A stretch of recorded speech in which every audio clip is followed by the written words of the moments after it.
Hello guys, welcome back to my channel, Herbs TV. So to this video ay nandito nga, dyan nga ako sa sasakyan para-paraan ng pag-vlog. So lagi naman yung nakikita yung dinadaanan ko, kaya sarili ko na lang videohan ko sa sasakyan at ako'y magsusundo. Ay naghatid ako ng aking alaga sa school. Ngayon lang siya pumasok kasi online class siya. Gumawa ng sarili niyang school. Yung exam lang siya pumapasok isang araw lang. Kaya ayan. At kami nagtatalo ng after ko nga nung pagsundo nagtatalo kami ng maneho dahil tuwing kakailanganin mo siya ay wala. Lagi naka-standby dun sa tindahan, sa park, kung saan saan. Sabi ko, oras ng trabaho mo, kung saan saan ka pumupunta. Tapos mangangatwiran pa. Dapat daw pag sabihan siyang maalis, maghintay daw ng 5 minutes. Sabi ko ay ganun.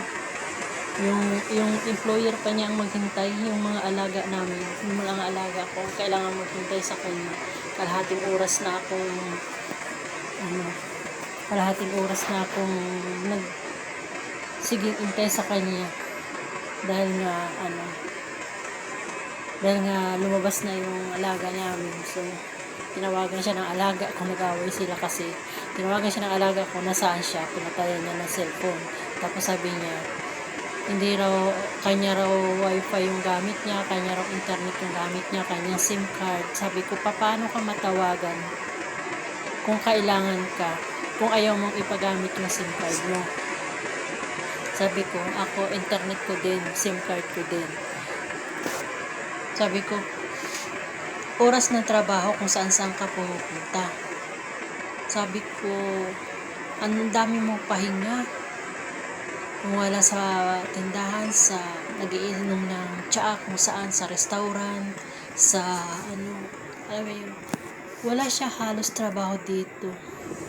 Hatid sundo lang sa isang bata. Umaga, hapon. Maghapon na yan, wala na siyang gagawin. 1 oras, 2 oras lang ang biyahe niya sa isang araw. Yun lang. Tapos tuwing kailangan siya wala siya sa kwarto niya, wala siya sa kung saan siya pumupunta. Diba? Sino ba namang hindi mainis dyan? Tapos utusan mo ang pa. Anak ko. Buti nga alis na. Sabi ko, gawin mo yung responsibility mo dahil sinuswelduhan ka, oras ng trabaho mo kung saan ka pumupunta. Working out kung saan pumupunta, mga tuwiran ka. Papatayan, hindi pa sagutin yung tawag mo. Katwiran niya, SIM card daw niya yun. Paano kaya? Kung kailangan mo, paano kaya yun? Paano siya makunta kung ayaw niya ipagamit yung SIM card niya?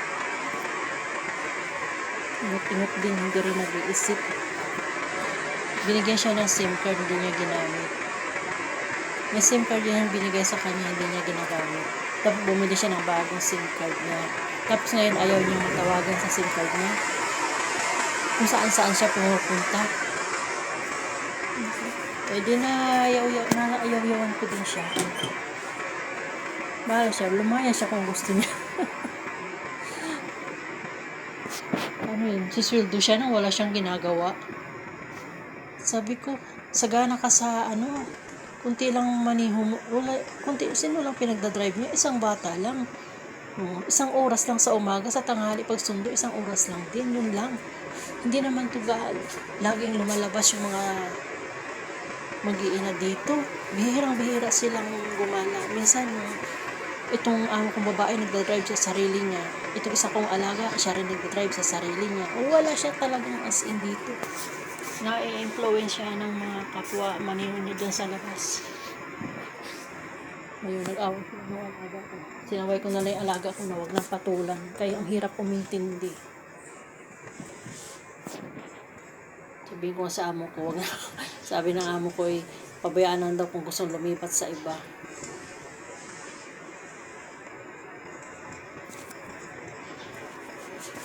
Pabayaan sabi ng alaga ko i-blacklist siya dito sa Saudi. Bahala sila dyan.